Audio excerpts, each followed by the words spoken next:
RevMeoTV, RevMeoTV. Good people of the world, what's going on, man? Listen, man, we got to do our part. Grown folks, we got to do our part. It's very important, man, that we grab hold of this youth. Listen to this next story. This stuff don't make no sense the way it continues to happen over and over and over and over again. Gun control is out of control.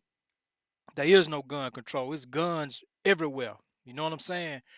Um, for those of you who don't know, man, I did serve 16 years of my life incarcerated. I am an ordained, licensing ordained minister of the gospel now. I've been preaching since 2010.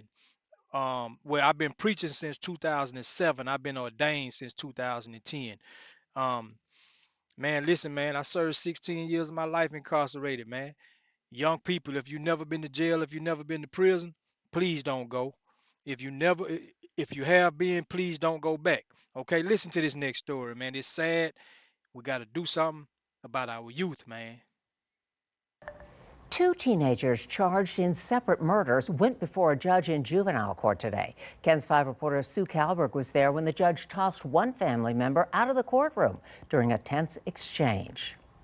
On a crowded juvenile docket, two separate murder cases, one 14-year-old, one 16-year-old, two 14-year-old and 16-year-old, two separate murder cases. 14 years old and 16 years old, man. Wasting their life, throwing their life away. families who came to plead for a second chance. Today would have been victim Jason Pena's 20th birthday, but instead of a celebration, his accused killer appeared before juvenile judge William Cruz Shaw, answering to a murder charge. Police say the victim was shot at a wireless store on West Hildebrand, September 2nd. This is his first referral. The 16-year-old accused of pulling the trigger, they say, has never been in trouble before this shooting, where Now, they say the 16-year-old, before this killing, before this murder, have never been in trouble, right? But at the end of the day, that's not going to just get him out of the situation just because he never been in trouble. You know what I mean? Um, Luckily for him, he's a juvenile, and he'll probably end up, going through all the way through the juvenile system. He might even get juvenile life. He might have to serve until he's 21, or he might have to serve 3 years, 5 years, or something like that. But nonetheless, he's going to juvenile prison, period. Regardless of what his parents say, arguing for him, regardless of what his attorney say, regardless of the fact that he don't have a criminal record up to this point, he going to juvenile prison, man. You know what I'm saying? And them juvenile prisons, they rough.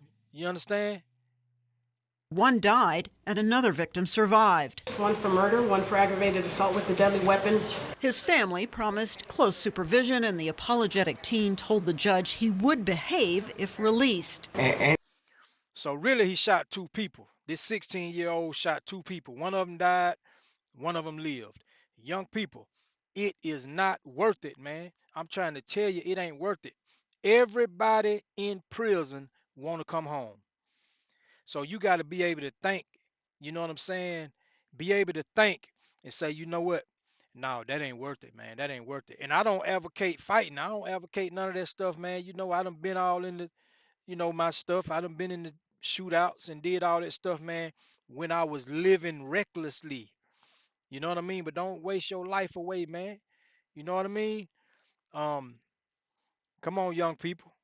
Anything that, any condition even that you could give me, I much prefer. Next up, a 14-year-old arrested after an October 10th shooting on San Carlos Street. The boy is accused of killing a 16-year-old neighbor. 14 years old. He done killed a 16-year-old neighbor, man. Come on, man. It couldn't have been that serious, man, to take somebody else's life. Now, he 14 years old, and he already in the system. And this little dude right here already been getting in trouble. He already on juvenile probation. You know what I mean? So he'll probably end up with that juvenile life sentence, man. Prosecutors say this teen is already on probation, has a previous charge of unlawfully carrying a weapon, and has been causing trouble while locked up. He became combative, started yelling profanities. The teen's attorney said he has supportive family members, but when given a chance to speak, one relative said she didn't like the judge's tone. That comment seems sarcastic. No, I'm proving a point. That he has support and he's still here. That's my point. Listen to what the judge said, because statistics shows without a doubt that when you have one or more parents missing from the home, then it's like a 80% chance that that child will at some point be incarcerated. Okay, and then statistics are much lower when you have a two-parent household, right? But sometimes, even though you got two parents, even though you got family and a good support system, sometimes that's just not enough, man, because there's a lot of influence on social media. It's a lot of influence when them kids go to school, out in the neighborhood. It's a lot of influence that put a lot of peer pressure on them to act a certain way. You know what I mean? So listen to what the judge said, man. The judge said even though he has support, he's still here. That's my point. Listen to what the judge said. I'm proving a point. That he has support and he's still here. That's my point. The circumstances Okay, you know are what? different. Gotta go. While the teen apologized for his behavior, the judge ruled his troublesome history is just too much to ignore. And now I guess that might have been his mother or somebody, family member, probably his mother, got kicked out of the courtroom for trying to basically argue with the judge. You see, if you don't discipline your kids now, if you don't get them in line now, and I ain't saying you got to beat them and none of that. Like, no, that's not what I'm saying. I'm saying if you don't lay down the foundation, if you don't lay down the rules and regulations, if you don't keep them, man, listen, it's important to keep your kids close to God, man. Keep your kids close to God.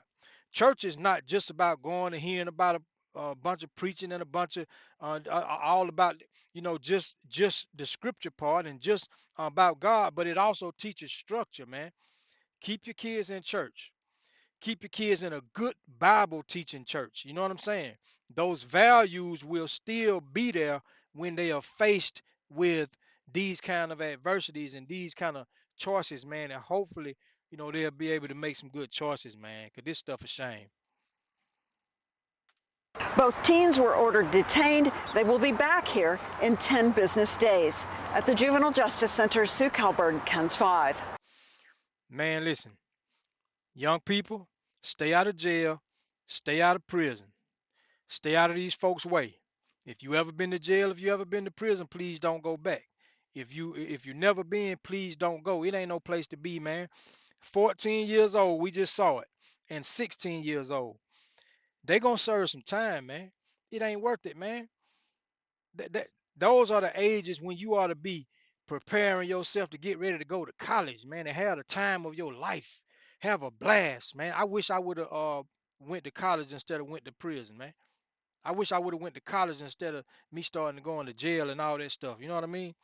When my peers and stuff was in college, I was serving time, man. You know what I mean? So listen, man, this RevMeoTV, y'all be blessed.